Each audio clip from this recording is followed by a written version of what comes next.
Hi there, Ran, it's been a little while. Did you miss me? You thought you buried me, didn't you? Risky, cause I always come back. Deep down you know that, deep down you know I'm always in periphery. Ran, on your pleased to see me. It's been weeks since we spoke, bro, I know you need me. You're the sheep, I'm the shepherd, not your place to lead me. Not your place to be biting off the hand that feeds me. Hi, Ran, I've been taking some time to be distant. I've been taking some time to be still.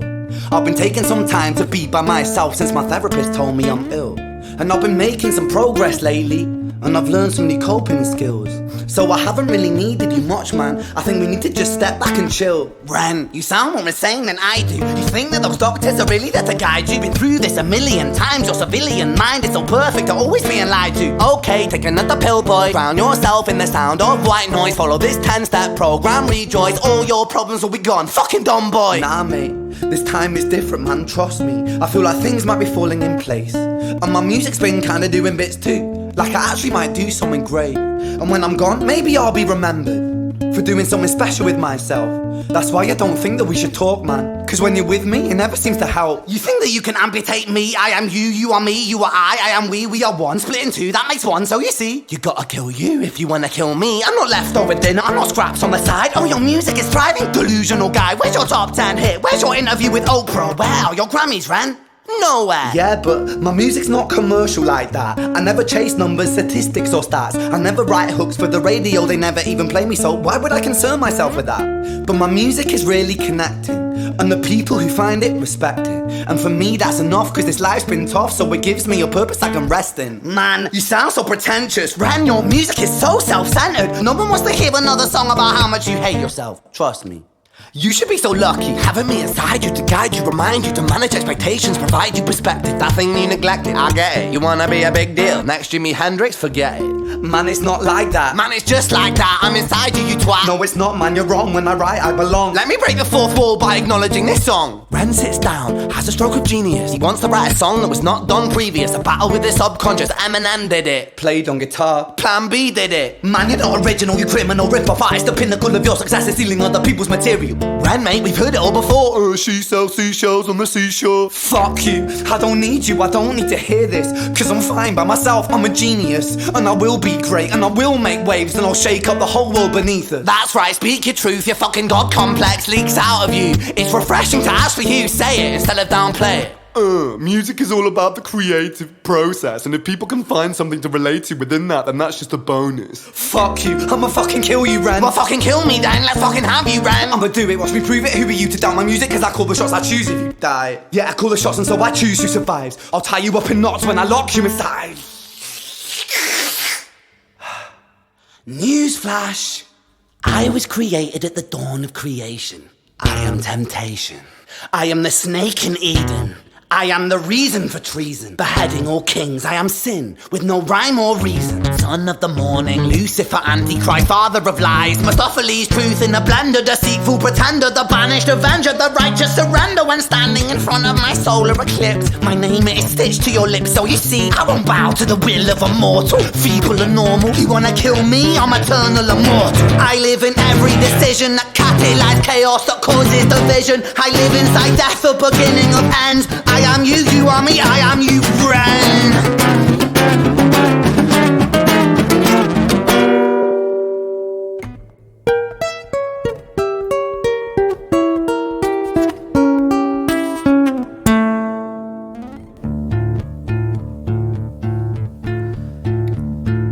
Hi, Ren. I've been taking some time to be distant. I've been taking some time to be still. I've been taking some time to be by myself, and I've spent half my life ill. But just as sure as the tide starts turning, just as sure as the night has dawned, just as sure as the rainfall soon runs dry when you stand in an eye of a storm. I was made to be tested and twisted. I was made to be broken and beat. I was made by his hand, it's all part of his plan that I stand on my own 2 feet. And you know me, my will is eternal. And you know me, you've met me before. Face to face with a beast, I will rise from the east and I'll settle on the ocean floor. And I go by many names also. Some people know me as hope. Some people know me as the voice that you hear when you loosen the noose on the rope. And you know how I know that I'll prosper? Cause I stand here beside you today. I have stood in the flames that cremated my brain, and I didn't once flinch or shake. So coward the man I've become, when I sing from the top of my lungs, that I won't retire, I'll stand in your fire, inspire that me to be strong. And when I am gone I will rise, in the music that I left behind. Ferocious, persistent, immortal like you, we're a climate different side.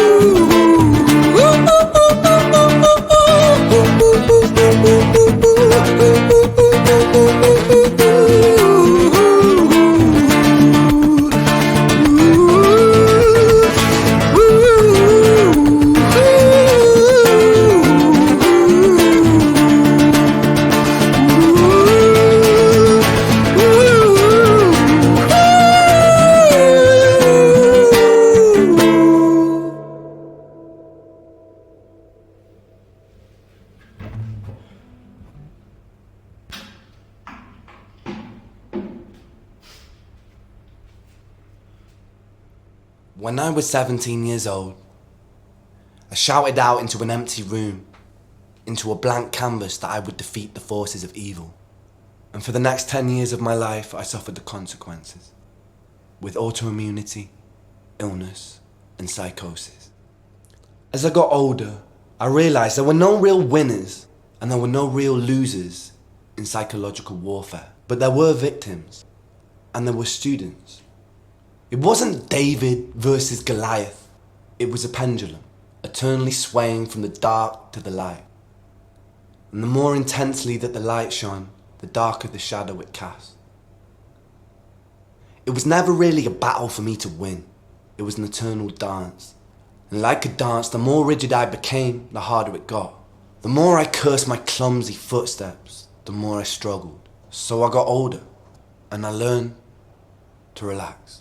And I learned to soften, and that dance got easier. It is this eternal dance that separates human beings from angels, from demons, from gods. And I must not forget, we must not forget, that we are human beings.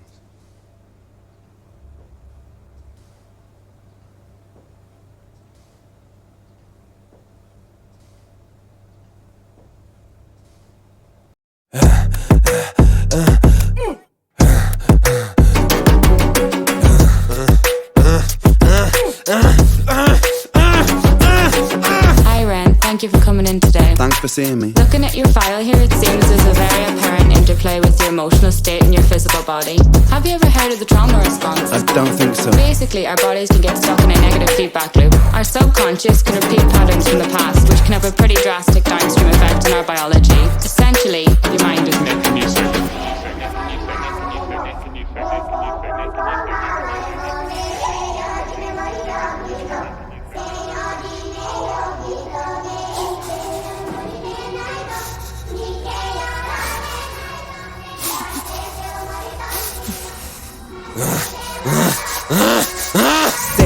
Sick boy, bitten by a tick boy, looking for that fix boy, anabolic steroids, damn cell, poster boy, pass out, white noise, quick fix, snake oil, I'm about to break boy. Oh, what a shame, he's in pain, have another go, take another pill, here, take a couple more, let's see how you're doing in another week or so, you'll be feeling worse when the side effects will show, derealization, medical patient, losing patience with the process, walking hand in hand with Satan, complications with the medication, inflammation, dehydration, inhalation, aggravation, building up a toleration, drown, soccer, drown, soccer, drown, soccer, drown, I've been feeling like I'm drowning with my feet upon the ground, I've been screaming, I've been shouting, but I never make a sound, I've been looking for a way out, but I always seem to drown. Is this all making sense, Ren? Yeah, I think so. Good.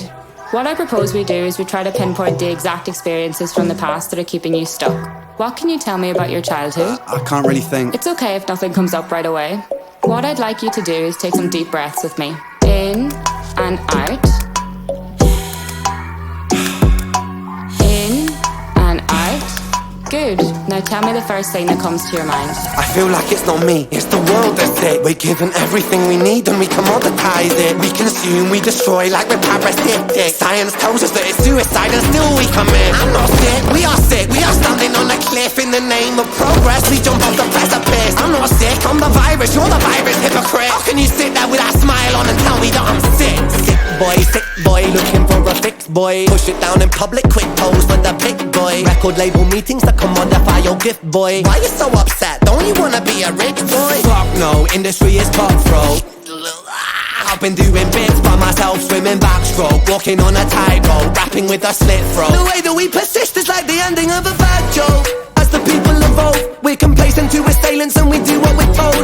Counterintelligence, a sight to behold. Rape the earth of all resources and we bleed it for gold. And we bleed it for wealth, we bleed it for fame. But when you bleed it, can you tell me what the fuck will remain? And I'm bleeding myself, I bleed in my brain. While I'm bleeding, I'm the reason, cause I'm doing the same.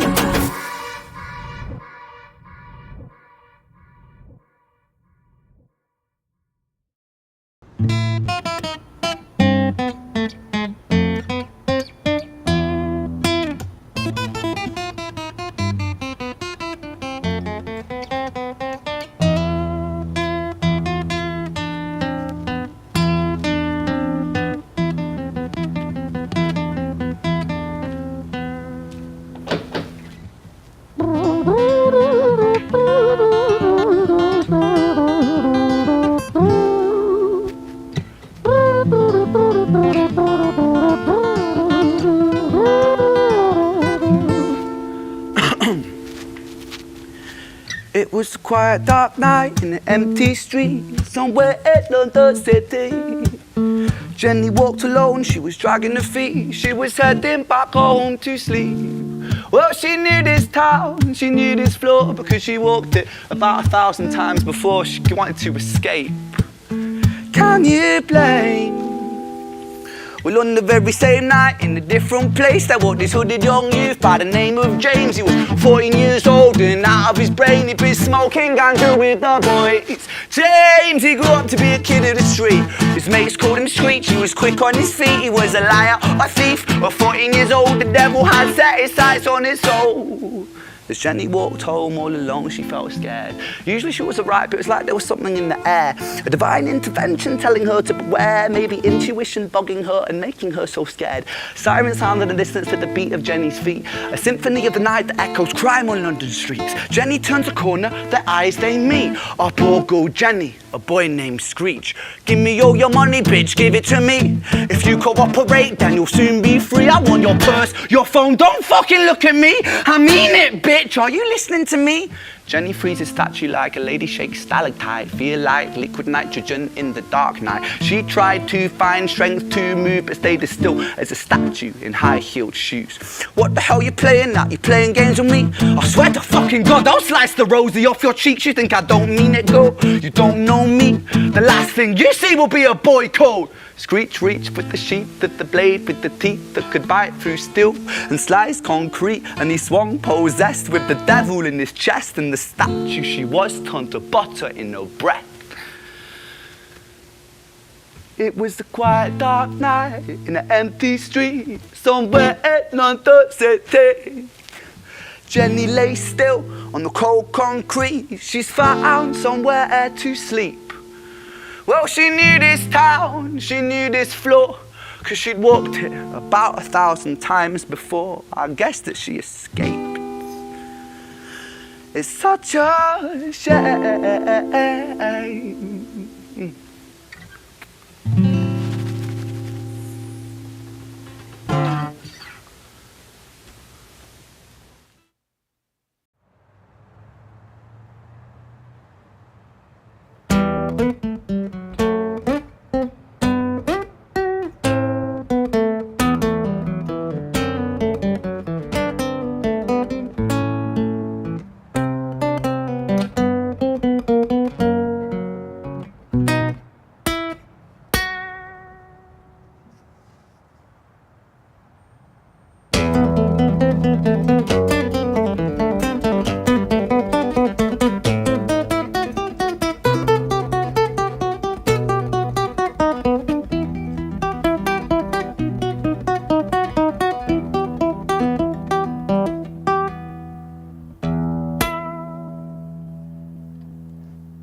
Our story, it starts right at the end. At the life of poor Jenny, clocked out like Big Ben.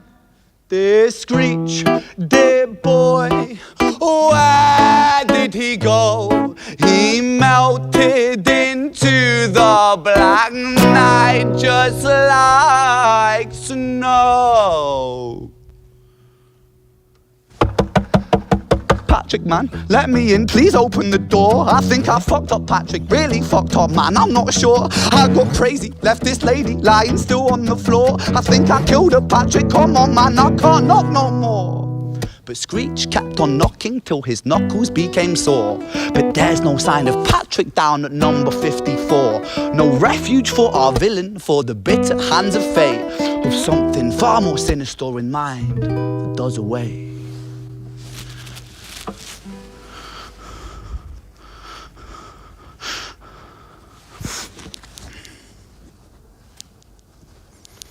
Hey, babe, are you in?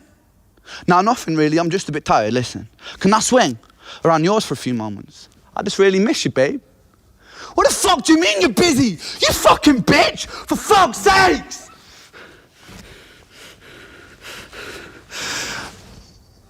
Siren sounds approaching like a banshee in the night. The shrill cry of justice cutting like the sharpest knife. But Screech was never one to run, not one to miss a fight.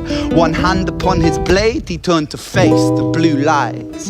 Come on then, you fucking cunts, let's fucking have you then. I am Screech, I'm the boss, I'm the ender of men. You think that uniform you're wearing means that you own these streets? These are my fucking streets, and they call me fucking Screech. Richard was an officer who stood at 6'3", working London on the night shift. What he didn't think he'd see was a boy running at him like an animal possessed. With no time to hesitate, he fired 4 bullets at Screech's chest.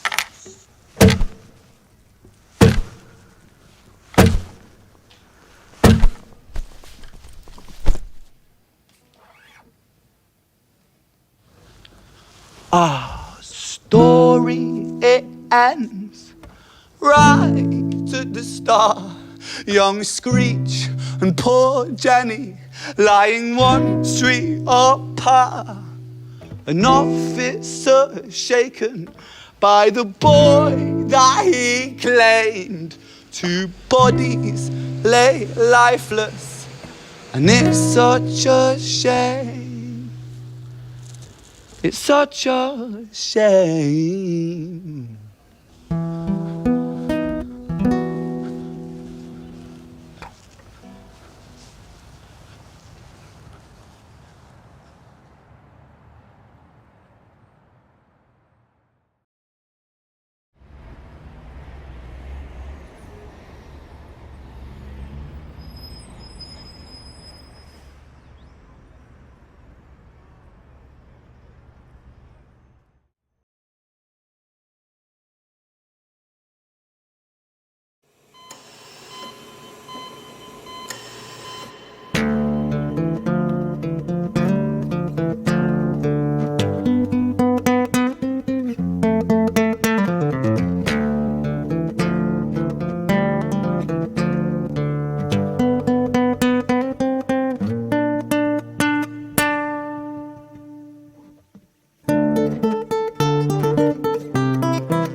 London City, far from pretty, 2005. A lady down in Paddington is fighting just to stay alive. Rhythmic beats and bloodstains, she saw a lady weep, she's tired and frail. To set the scene, we must rewind the hands of time for Violet's tale.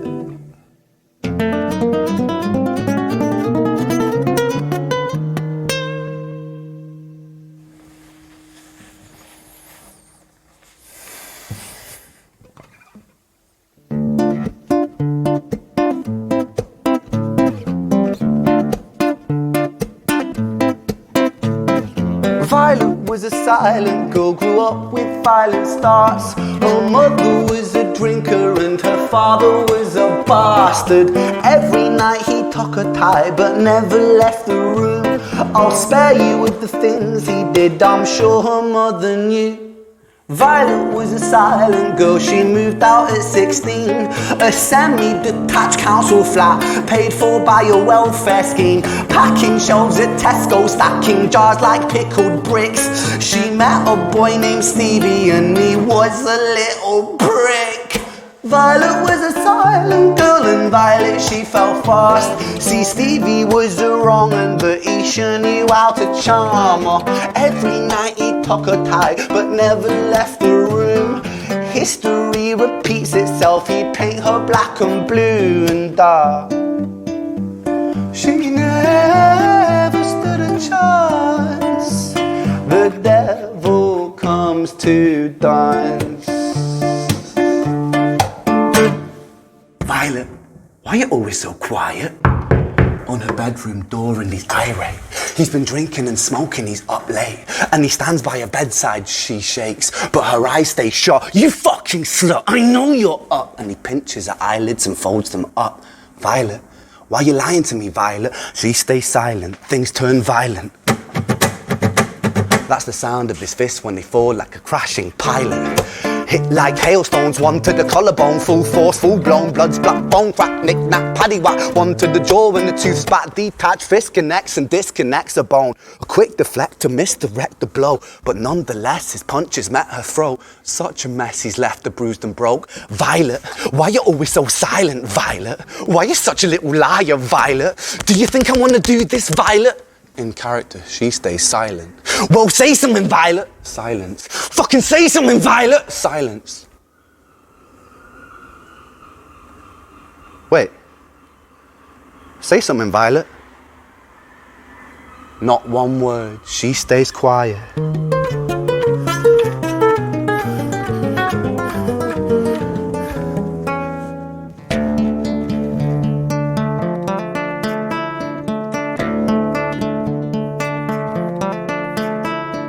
London City, far from pretty, 2005. A lady down in Paddington is fighting just to stay alive. The doctor, in a state of shock, saw something here so very wrong. See, Violet, she was pregnant. Poor Violet, she was 9 months gone. Turning to the doctor, Violet broke her silence and she cried, if I'm to die right here tonight, please let my baby stay alive. The doctor soon regained composure, called the surgeon to come in. As Violet's world turned to black, the curtains closed, the lights went dim. In London City, far from pretty, 2005. A lady down in Paddington just lost the fight to stay alive. A tragedy or a miracle, it happened on these very streets. Two twins, a lying side by side. A girl named Jenny and a boy named Screech.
a murder of a deputy.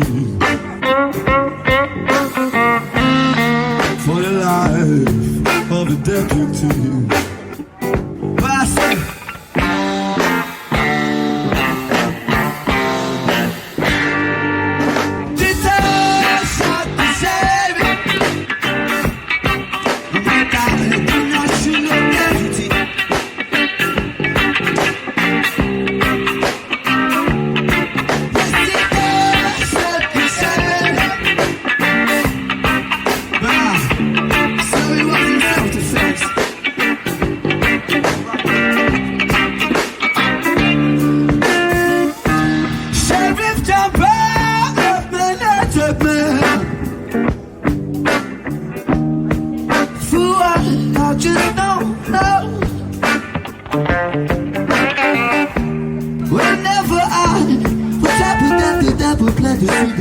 said that you got to get the way. He said to kill a seed before it grow. He would say, gotta kill a seed before it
Should we just keep it quite jammy?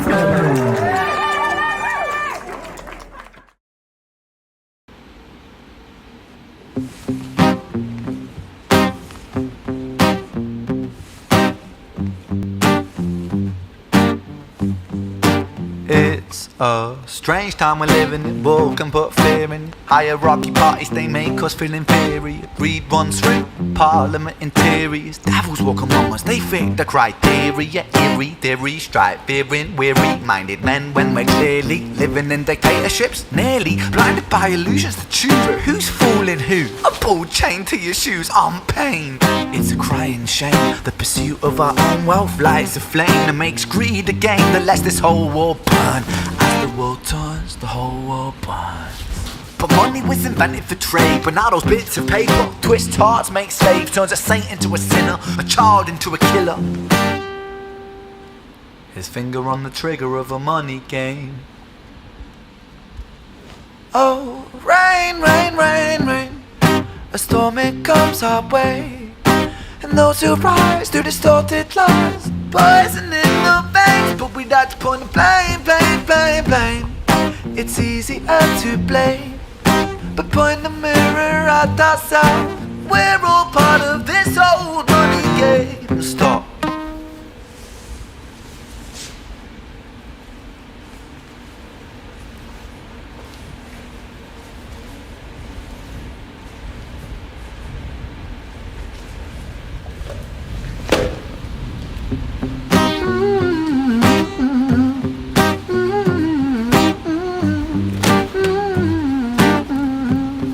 This old money game.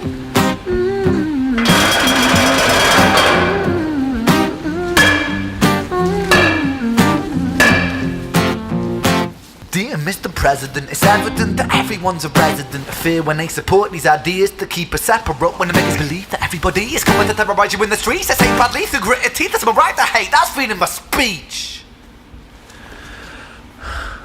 But when did freedom become a reason to hate? A way to justify a racist slur or insult we make? There's an irony in freedom, cause us in the West, we have pillaged and plundered and murdered like savages, colonized all of the rest. That's called hypocrisy. Preach a certain value that you never keep yourselves. Your country was in flames, you denigrate yourselves in a second. Still you spit your venom, demonizing immigrants, when really you're the immigrant, cause all of us are immigrants or descended from immigrants. Irony is imminent, I'll shed the light on immigrants. America was colonized by Britain. Britain, it was colonized by Rome, and also colonized by the Saxons. They were German, by the way. You know how people throw shade upon the Germans because of history's pain, and yet we made the same mistakes all again. Demonize a whole people, Jewish or Muslim, the same and the same. Old situations play on repeat, the same old TV shows repeat. Yeah, we worship the bleak, our opinions aren't our own, and we follow like sheep. There's no left, there's no right, in the middle we sleep. Rain, rain, rain, rain, a storm it comes our way, and those who rise through distorted lies, poison in the veins, but we'd like to point the blame, blame, blame, blame. It's easier to blame, but point the mirror at ourselves. We're all part of this whole money game.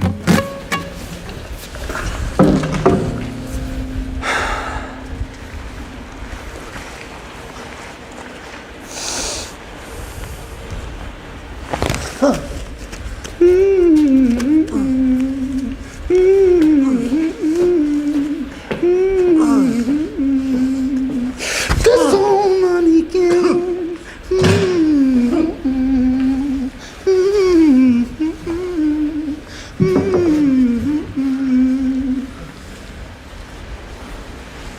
This old money game.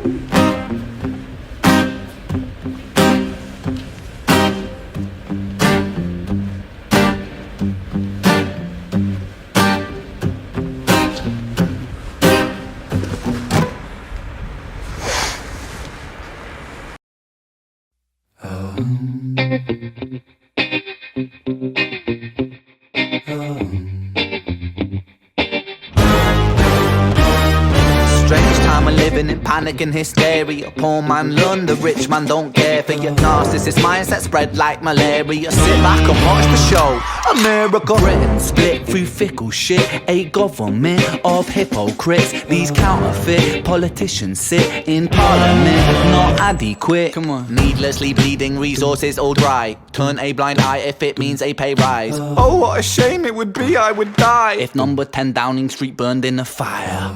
Only joking, only messing, don't be stressing. I'm a peaceful adolescent, there's no need to be unpleasant. Write my thesis in a rhyme scheme to analyze the brain, while my fingers on the trigger of a money game. Oh, rain, rain, rain, rain, a storm it comes our way, and those who rise to distorted lies, poison in the veins, but we like to point the blame, blame, blame, blame. It's easier to blame, but point the mirror at ourselves. We're all part of this whole money game.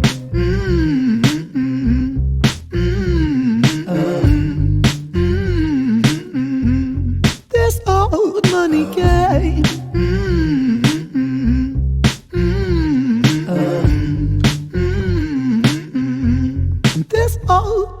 Money is a game and the ladder we climb turns a saint into a sinner with his finger in crime. I'll break it down for you motherfuckers line by line. This is business economics in a nursery rhyme.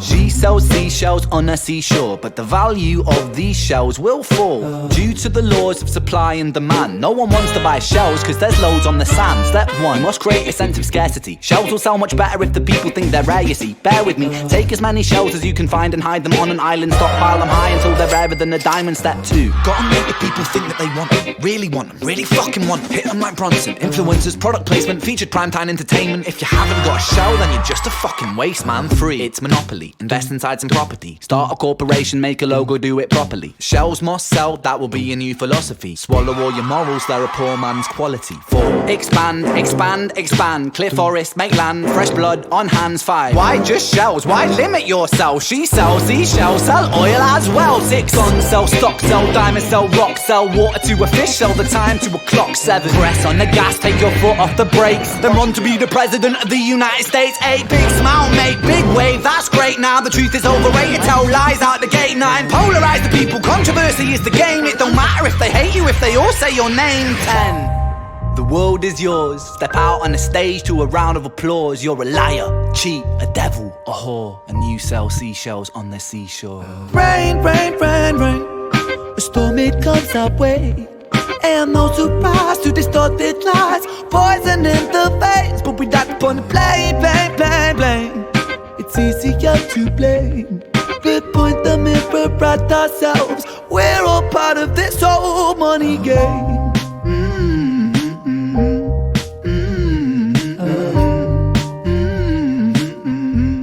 This old money game.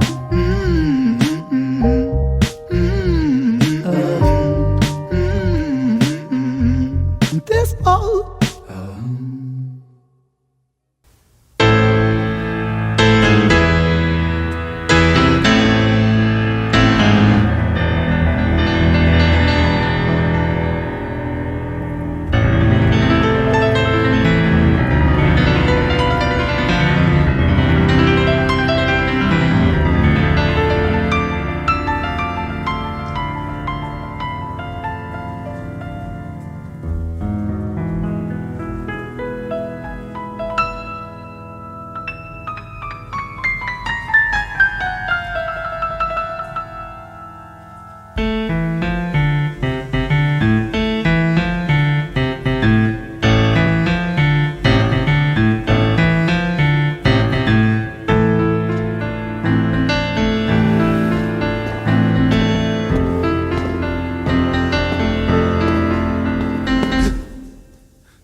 Tell you a story about a boy named Jimmy. 1 year old and his first words were mine, mine, gimme. 2 years old he was walking, 3 years old walking quickly. 4 years old he was running round the pavements of his city. 5 years old and his daddy told him, listen here son, you gotta learn to be a man.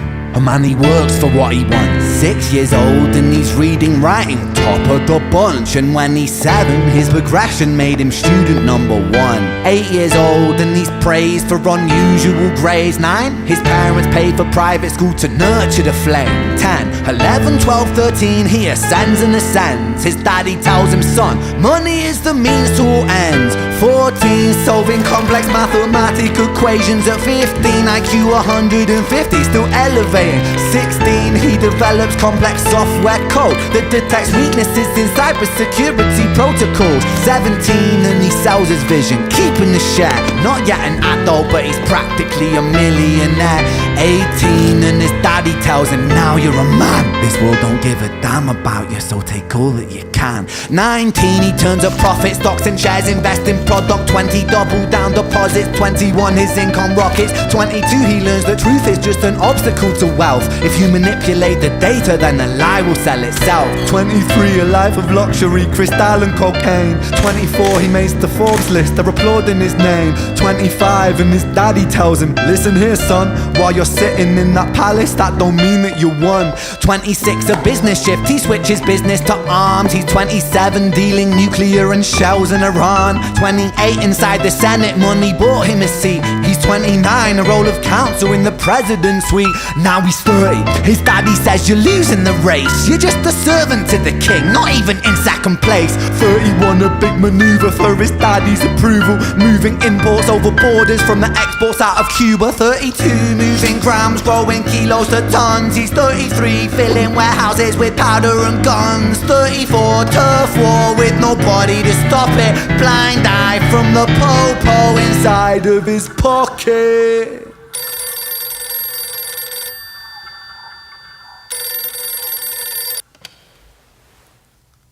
"35, he gets the call. I'm sorry son, but it's your father. Had a heart attack, I'm sorry, he's gone. 36, getting pissed up, abusing his product. 37, eyes glazed, disposition demonic. 38, with a prostitute, a moment of passion, heating up a silver spoon and then chasing the dragon. 39, getting reckless and hungry for power. Daddy's words are still driving him to kill and devour. Makes a move against the cartel, but the strategy's flawed. They retaliate and leave him in a hospital ward. A bullet buried in his vertebra and one in his leg. The doctor sighs and says, I don't think you'll be walking again. Fuck.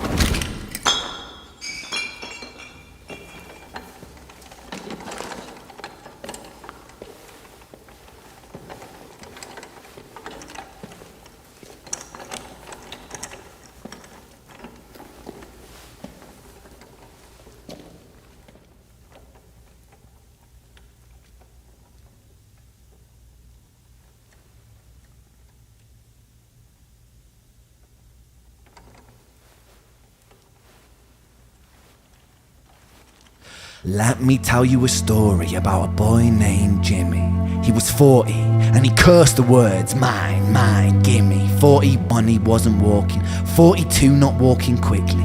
43, never running round the pavements of his city. 44, inside a palace with a mountain of gold. But those riches turn to rubble and perspective evolves. Weighing heavy on his conscience is the value of gold. Lamborghini for a life, trading money for souls. Jimmy followed the code inside the land of the free. Put your hand inside the cookie jar, take more than you need. And his example is exaggerated versions of me. And it's a version of him, and it's a version of she, and it's a version of you. There's no escaping the blame. The way we live is parasitic. Fuck the money and fame. Cut the music.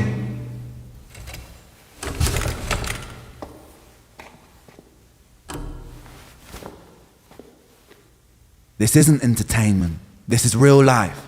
The way we live is lunacy, community, it declines. Hyperpolarized, always fighting, then we divide.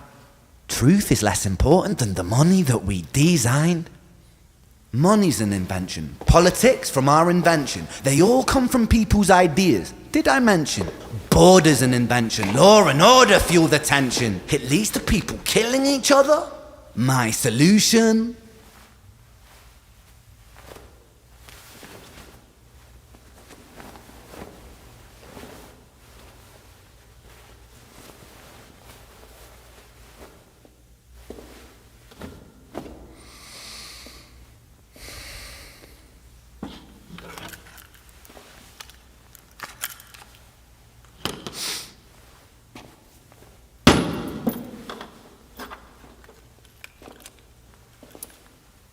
Everything is subject to change. We could build utopias if individuals were taught to use their brains. But if we teach kids in schools to always be sheep and put themselves before the herd if there's more money for me, then there's no future I see where the humans survive with parasites inside a petri dish with cannibal minds. Mold will grow upon the surface then consumes till it dies. And our fate could be the same without this story to the wise.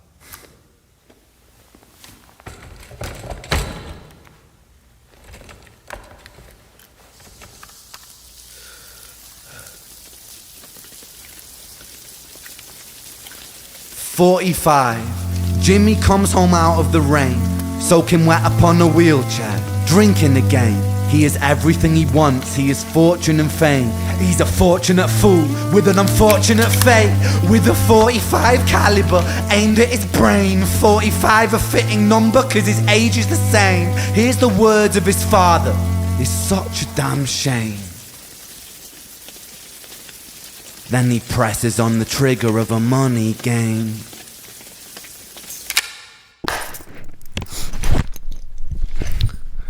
Hello everyone. This is the first time I've done something like this before. I wanted to write it down because there's a lot and I didn't want to miss anything. And some parts of this might be a little bit uncomfortable to listen to, but I wanted to stay as true as possible to the story, not miss anything, for the sake of people who might be going through something similar, or for the sake of people who don't but want to help understand a little bit more. Yeah. I promise that everything in this story is 100% true. Nothing is exaggerated for dramatic effect. Some names I don't mention and some details I don't go too far into or downplay them for the sake of the people around me. Timelines might occasionally be a little bit off, but that's just because I've had to write everything from memory from a time that was quite hazy. I asked before embarking on this journey with me that you all respect the privacy of myself and the people around me. You might be compelled to reach out to some of the people that I mention, cast judgment, praise them, criticize them, and I ask you kindly not to. It's my choice to be in the public eye, and it's mine alone. This is the first time my story is on the public record in a concise way. Being in the public eye is strange. The more that I give to you, the less that I get to keep for myself. I don't find the experience of sharing particularly enjoyable. I don't so much like the questions that follow. And I'm not a medical expert, so I don't like to be seen as somebody with all the answers, because I don't have them. And because of the empathy that I feel, I'm compelled to try and help as many people as possible. But the last time I opened myself up to this on a one-on-one basis, I was surrounded by a lot of death.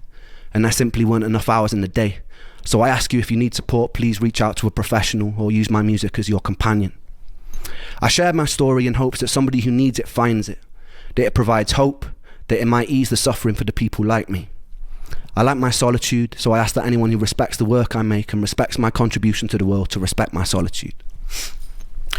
A lot happened in my teenage years, and I didn't live the most normal of lives, but I'll save that story for another time. The important thing to contextualize this story is that I was full of life. I was full of a burning desire to change the world. The flaws in how we interact seemed obvious to me. I believed in people's power to change the unnecessary suffering we inflict upon ourselves. I was also enamored with music. Music is the closest thing to God that I have. It's a gateway to the unexplainable, and it's a way of communicating the inexpressible. There's just one moment I want to share with you from the years before I got sick. I was 17 and I felt indestructible. I'm not sure why, but my whole life I had this feeling inside myself that I was meant to do something important, not for myself, not for praise, not for personal gain, but something that would change the world for the better. It's hard to describe it without coming across like an egomaniac or having some sort of God complex, but I felt like I had some sort of divine purpose. And I remember feeling this so strongly that one afternoon after school, I stood in the center of my bedroom and I spoke loud into an empty void. I said that I would single-handedly take on and defeat the forces of evil, and I welcomed them to try their best. Throughout the years, that memory stuck with me, taunting me sometimes. Flash forward to 2019. I remember the first day I knew something was wrong very well. I woke up in an unfamiliar room in Cardiff, feeling like a raven had perched itself upon my heart. Every time my heart beat, it's like some part of me was aware of the foreboding death sentence that was to come. Some sort of primal instinctive dread. Everything felt wrong, and I felt prosthetic, like I could tear my own skin off and observe though I was watching passively from another room. The night before, I'd been in Cardiff visiting friends in university. It was the end of summer, we'd gone out to a few bars. I wasn't really enjoying myself. That year I'd been struggling with social anxiety, perhaps from years of abusing my brain with a whole pick and mix and selection of party drugs. Engaging with society felt like stepping into the ring with a heavyweight champion. Every single fucking question felt like an oncoming haymaker I had to socially navigate because of my very limited toolkit of charisma at the time. I don't know why I cared about being liked so much, but the more I cared, the less equipped I became to have a simple human conversation. I used to deal with this by getting fucking hammered. That night was no exception. I got smashed, lost my phone, and woke up in a strange apartment. In the bed opposite mine was a snoring rugby player and his girlfriend. Everything just seemed off, and it wasn't a hangover. My first thought was I'd been spiked. I quietly gathered all my belongings and left before anyone could wake up and punch me with a conversation. I wandered around the grey Cardiff in the haze, feeling like I've just been rigged up to an IV bag full of ketamine and cyanide, and the whole world just seemed off, like I was looking at it through a tunnel. A heavy feeling of fear clung around me like a straitjacket. The only comforting thought was that with enough time, rest and water, it would pass, but it didn't. For 8 long years, it didn't. And this is my story of an 8-year-long nightmare. I returned back to my dad's home. He was living with his partner at the time. It wasn't my home, so I already felt uncomfortable and out of place.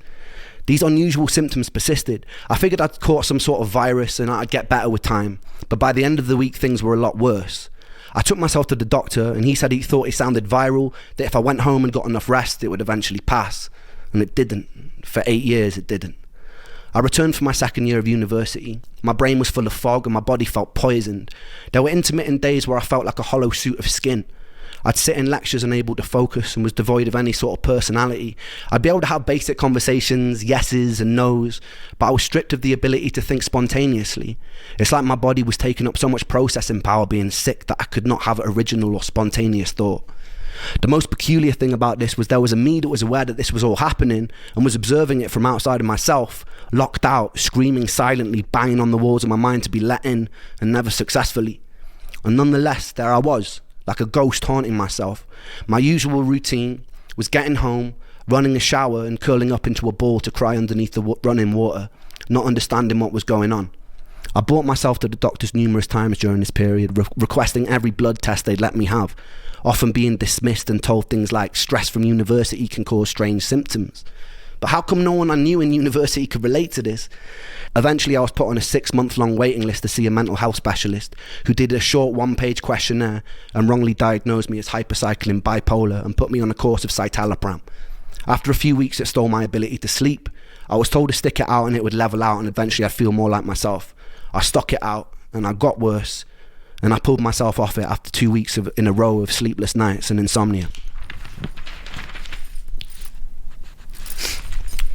There's something pretty peculiar about being told you're in some sort of spectrum of madness. Even if you suspect that you're mad, your diagnosis finds a way to claw itself into your identity even if it doesn't belong to you. Ever since I was a child, I'd always be asking what and why and how things worked. I couldn't really accept things as they were without knowing how. I carried into my adult years, and so as the bipolar hammer crashed and sentenced itself into my reality, I began searching online for behaviours associated with it, people's first-hand experiences, what it felt like to be manic. In these earlier days of my illness, the symptoms would fluctuate in severity day by day. Some days I'd be in a thick, tired fog, and other days they'd be more merciful. I began to associate the days of not suffering as mania and would act more erratically on the days that my symptoms were less bothersome. I did things like climbing out of windows of a 6-story student accommodation or get so drunk I'd wake up outside of the university campus lawn. But it wasn't mania. I just wasn't hurting. I spent 1 day a week with my therapist, who was teaching me cognitive behavioural therapy. The issue was, mentally reframing unexplainable symptoms caused a lot of cognitive dissonance for me. I was told my anxiety or depression was causing my symptoms, but in reality it was my symptoms which were making me anxious and depressed. So I was in some sort of inescapable bind. I'd devotedly work on my mental health, following every new tool for coping to the letter, only to have my symptoms get worse, which made me frustrated, raise the intensity of my treatment, only to get even more frustrated as my body seemed to deteriorate. After 6 months, I told my mum I'd happily saw off my own leg with a blunt knife if it meant my symptoms would vanish, and I meant it. I told her if I had to live with this strange feeling for 1 more year, I'd kill myself, and I meant that too. But something happened that winter which showed me firsthand the horrors and the fallout from suicide. I met Joe when I was 9 years old. I remember the first time clearly. I was standing in his living room when he turned to me and he was like, "Watch this." Then he proceeded to climb on top of his sofa and did a front flip onto a stone living room floor. He landed on his back and lay motionless for a few seconds before grinning, getting up, and then doing it all over again. We grew up terrorising the streets of the small village we grew up in, playing knock door run or breaking into people's gardens to play on their trampolines. We stayed friends throughout high school, going through various phases together. Joe was comedian of the group. I remember countless mornings after messy all-nighters, Joe would be cracking endless jokes like a professional stand-up routine, and we'd all be in tears laughing. When I started writing my first songs, Joe and Sega were the first people who always knew every word, and they would sing along at the top of their lungs. They gave me a lot of self-belief, and they helped me build the foundation of what I do today, and I owe them a lot for that. That Christmas, I came back home to Wales from university. On Christmas Eve, me and Joe were sat in a pub, and he turned to me, and he told me that he'd fantasised about walking into the sea until he was totally submerged. He had a pretty morbid sense of humour, so I didn't really take him as seriously as I should have. 2 days later, it's 3 a.m, and I get a phone call. It's my friend Ella. She tells me that Joe is on the bridge by my house. He was drunk, he'd called her up, and he told her he was going to jump. I was still half asleep. I fumbled, pulling on whatever clothes I could that were near, and I walked out of the front door, and the winter air stung my face, and it woke me up. Adrenaline kicked in, and I started sprinting towards the bridge. It was about a 5-minute walk, a 2.5-minute sprint. As I was running, I dialed Joe's number, and I get a busy tone, and I felt relief because it meant he was still alive. I kept hitting redial as I ran, and as I got about halfway to the bridge, the busy tone changes. I get an automated voice note saying the number's out of service, and my heart sunk. I got to the suspension bridge that connects Anglesey to the mainland, and it usually looks very beautiful.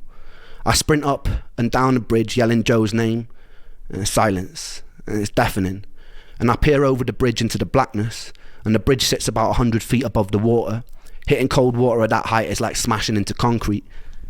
And the waters are notoriously dangerous because of the cross current. I hear nothing, no sounds, nothing. I run up and down the bridge about 2 times before I spot a figure at the end of it, and my heart jumps into my throat, and I run towards the figure, and it's my friend Ricky who's had the same call, and we both run around up and down the bridge and around the surrounding area looking for Joe. More of his friends eventually arrive, and there's nothing. I was about a minute too late. We spent the next week walking up and down beaches with flashlights, and when it's that dark, every other large rock starts to look like a washed up body. We plastered all the neighbouring towns in missing posters, contacting whoever we could, someone who might know something. We checked bank records to see if any money had been withdrawn since he went missing.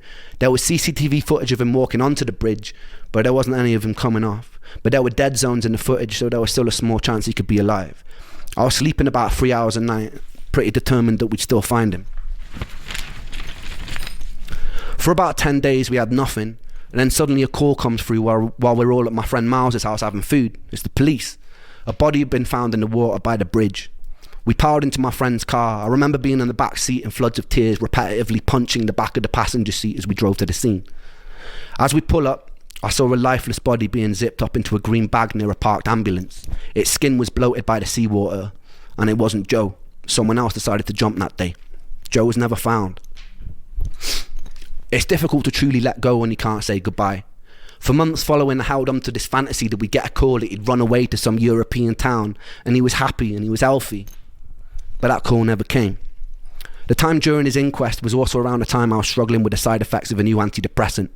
I remember sitting in the courtroom feeling like I was listening to the whole thing deep underwater. The judge felt the circumstances surrounding Joe's death didn't mean The judge felt that the circumstances surrounding Joe's death meant that the verdict was left open. It kind of stung even more to not have an official ruling of suicide. I remember going to visit his mum not long after and witnessing the aftermath of a mother grieving for her baby boy. The silence of his father, the tears of his mother. I decided that day that I'd have to wait until my illness killed me because I couldn't do it by choice. I couldn't put my family through that. Over the next 10 years, I returned to my hometown, only a handful of times following Joe's death. My last visit was in the summer of last year. I reconnected with Joe's parents and showed them a song that I'd written, simply entitled For Joe. We cried together, reminisced together, joked, and I'm proud to say that I gave Joe's mum enough money to afford a caravan she told me she'd been saving up for. That felt pretty good. We'd also do a fundraiser for the Royal National Lifeboat Institution, who were integral for searching for Joe during that time, and we raised a pretty good amount of money too. Being able to give back in whatever small way I could felt good, and it felt right for all the years Joe had made us all laugh till it hurt. He was a solid person, just a little lost, as we all are sometimes. And I miss him. Life was about to take an even more unusual turn, and I was about to meet the first angel of this story. So stay tuned for that.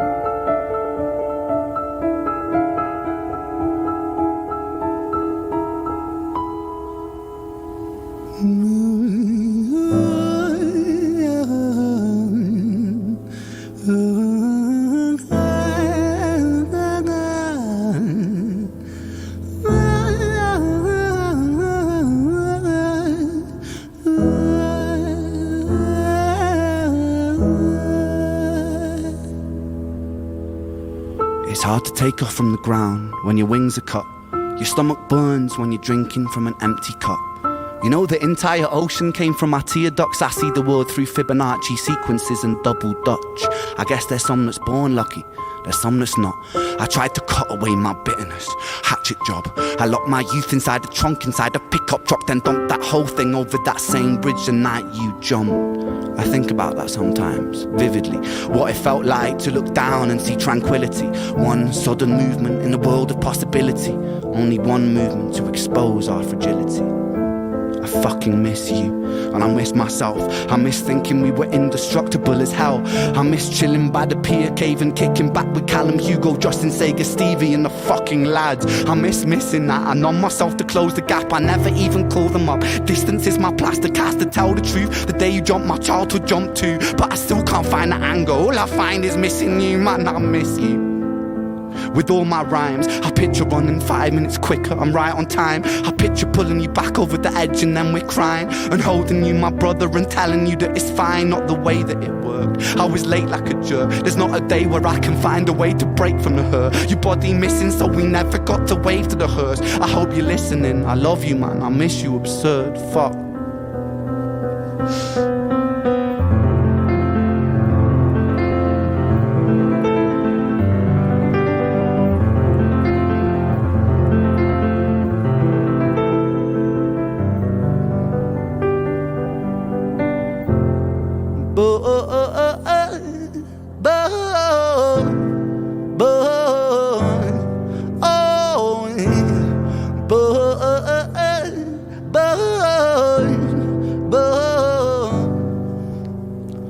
Another domino, it falls. Across the way another's born. How you're supposed to raise a child and give it courage from a storm. In a world that is confusing, contradictions pave our flaws. Some will say we're only human, others judge us for our flaws. Some get born in sheets of satin, some get by in tattered clothes. Some will die before they live, that's just how the story goes. But for those of us still with us, who reside inside our hearts, tell them proudly how you feel.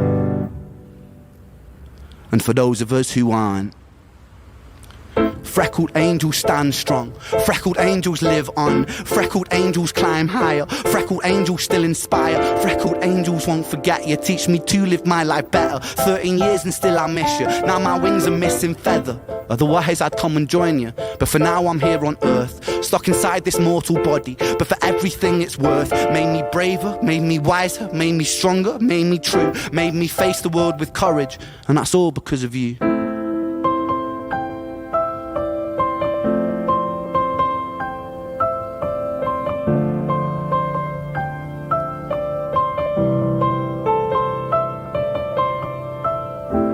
Freckled angels laugh the hardest, and their hearts, they are the largest. With their wings, they fly the farthest. So I know you're gonna be okay. Freckled angels live the longest. And their minds, they are the strongest. Oh, their friends, they are the fondest. So I know you're gonna be okay.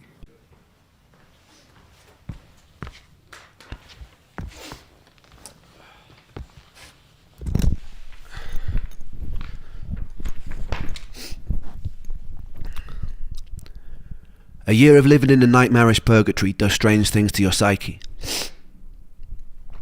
I was still trying to push through university, but I found myself missing many lectures to stay in bed.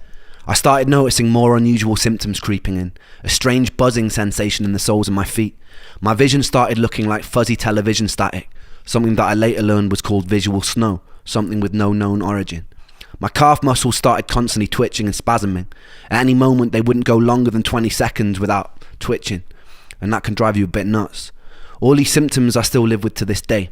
You just become very used to tolerating constant discomfort. It becomes kind of the norm and kind of becomes like an annoying, unsettling radio static in the background of existence. I stopped taking my antidepressants after having cycled many different kinds. None of them helped. All of them gave me some new kind of symptom or side effect like insomnia, dry mouth, heart palpitations, no libido, etc. I spent a lot of my time alone, but in the moments of respite I'd hang out with friends. We formed a band called Trick the Fox the year before I'd gotten sick. It was the one ray of sunshine I had at the time. I quickly became friends with a bass player called Charlie, and we developed some kind of musical telepathy where we both knew what the other was going to play before it even happened. It was the first musician I've ever felt this kind of chemistry with. I became a kind of third wheel in his Momoko's relationship. With time, Momoko became like a sister to me. To this day, it's one of my favourite people on this spinning rock. Performing with Trick the Fox was one of the rare times that I felt free.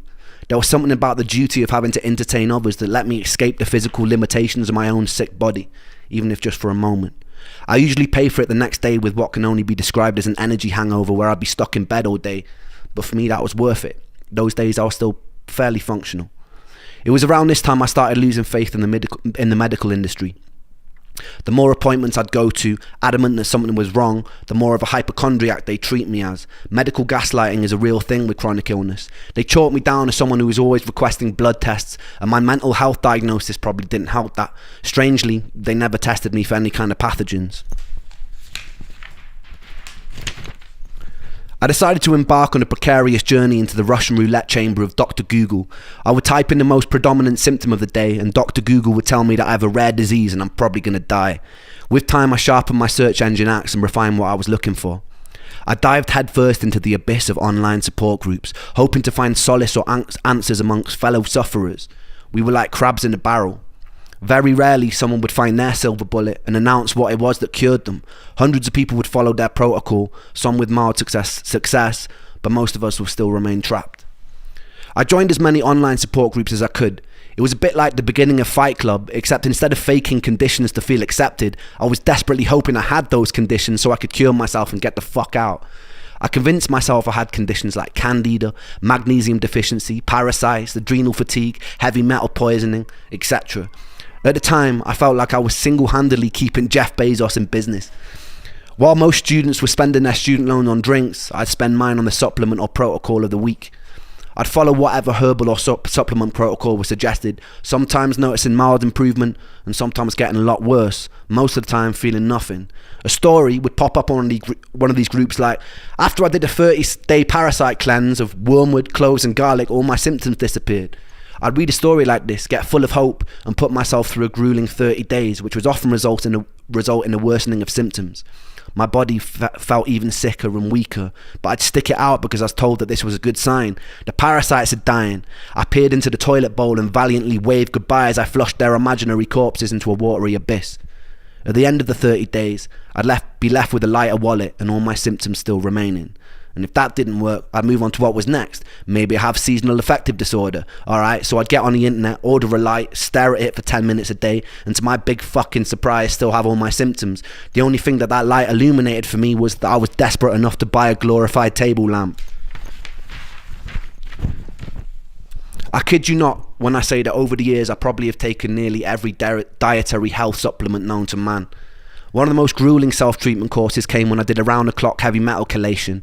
I would take a supplement called ALA and DMSA, which supposedly shuttled mercury molecules out of your body through a process called chelation. I would have to take the pill once every 3 hours around the clock, which meant setting multiple alarm clocks to wake up and take them. The supplements came with their own side effects. I remember one time standing in a supermarket and feeling like the sounds and lights were so bright that I couldn't even bear to be in there. I stopped with this protocol for a whole year with no luck. I was still coming to terms with the death of one of my best friends during this time too. I was too sick to hold down any kind of stable job, so I was mostly living off my student loan. Welsh students study in England also weirdly get given a small sum of money just for being Welsh, or almost like a "we're really sorry that you're Welsh" sort of condolence prize. I've always prided myself on my financial independence, so whenever I could, I'd get out on the streets of Bath and I'd busk. I remember the very first time I did. I had my guitar in hand, I perched myself on a bench, took a deep breath, and then bared my soul to the jury of the street, and it was exhilarating. People sometimes ask me what music means to me, and it means life. This was usually the one time I felt like I didn't want to die. This was the one time I could feel a resemblance of something that resembled spirit, that resembled my soul, that resembled me. I even found myself cracking jokes with onlookers, which for someone dripping with social anxiety at the time was huge for me.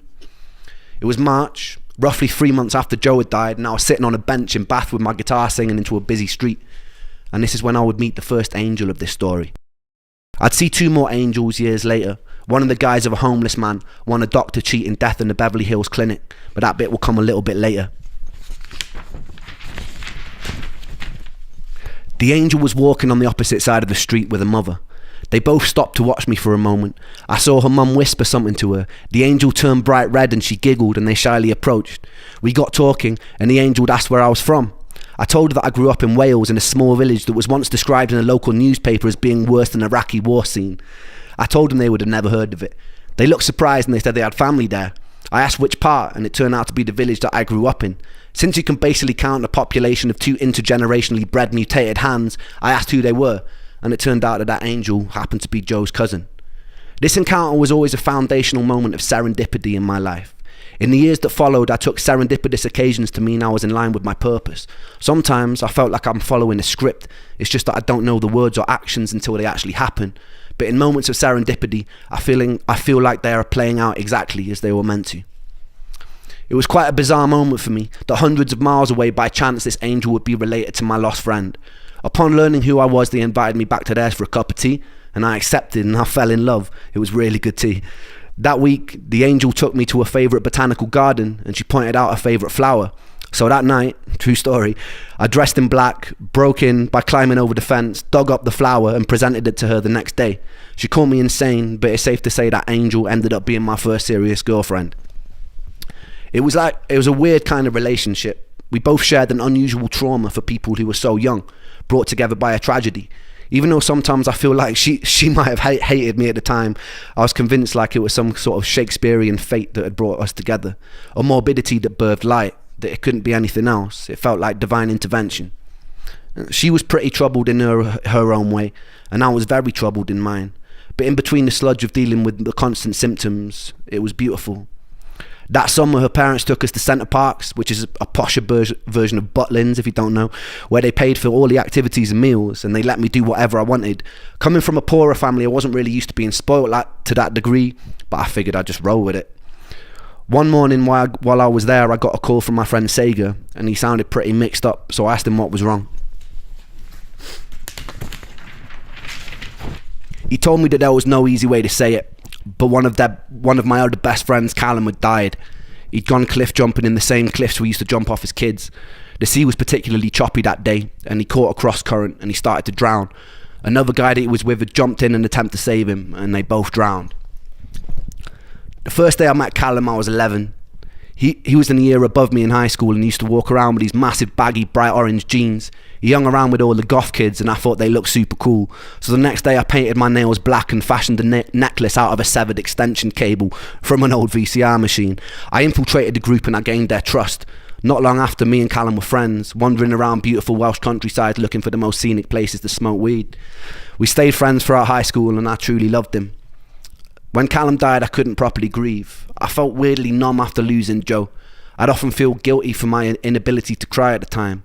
A couple of years later, I'd learned another friend of mine that I used to play function gigs with had thrown himself off a cliff face in Dover, and again I felt numb. I couldn't tell if this new acceptance of the inevitability of death was a beautifully liberating thing, or if it was a sign that my humanity was slipping away. To this day, death has kind of remained a bit of a matter-of-fact part of my life. During my years of sickness, I had to crawl through a morbid longing to be killed by my illness to find a more peaceful acceptance that death is just an inevitable consequence of life, and it doesn't spare anyone. That never left, and I haven't ever really been scared of dying since. Some days I've tempted it. What I'm more scared of is having to live my whole life as a sick person. In my relationship with death, the most healing moment occurred just 2 years ago. My grandmother, who I loved to pieces, was dying, but I actually got the chance to say goodbye this time, to hold her hand, to thank her for being alive. I remember not long before she passed, she was lying in the hospital bed, and she was very weak and very pale, barely able to open her eyes. I asked how she was, and it seemed like a stupid question as soon as it left my mouth. She paused for a long moment, and she turned her head to look at me, and she opened her eyes, and she smiled, and she said she felt happy. And it was just one word, happy, which was simple and it was beautifully profound. And that was one time I'd gotten a chance to say goodbye. And it was the first time that I hoped that one day I would die happy. The following year, I would achieve something beyond my wildest dreams, and then I would lose it almost as soon as it came. Stay tuned for that. I don't wanna hear no words today, because they pull me under. In the castle of my room I'll hide away from the outside thunder. Gonna lock my troubles outside of this door, 'cause today it's just me and these four walls. I said I wanna run away, fly to another place, fly to another place, say oh. Said I wanna run away, fly to another place, fly to another place. The light that I hold, it turns to grey, and that makes me wonder, will I always feel this way? So far under, but I put my soul on show for everyone to see, 'cause even though it's bruised, I know it holds such beauty. I said I wanna run away, fly to another place, fly to another place, say oh. I said I wanna run away, fly to another place, fly to another place. Nobody here but me today, but that makes me stronger, 'cause I wash away the pain under sheets of feather. Gonna lock my troubles outside of this door, 'cause today it's just me and these four walls. I said I wanna run away, fly to another place, fly to another place, say oh. I said I wanna run away, fly to another place, fly to another place, say oh. I said I wanna run away, fly to another place, fly to another place, say oh. I said I wanna run away, fly to another place, fly to another place. I crave relief in solitude.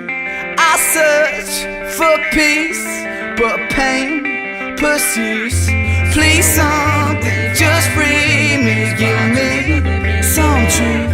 My head is a prison, I need to move.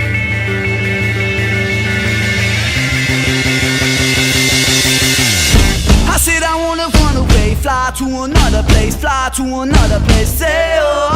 I said I wanna run away, fly to another place, fly to another place. I said I wanna run away, fly to another place, fly to another place, say oh.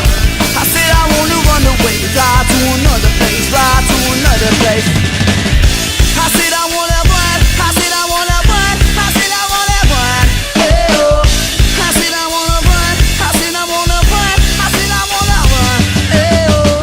I said I wanna run away, fly to another place, fly to another place, hey oh. I said I wanna run away, fly to another place, fly to another place.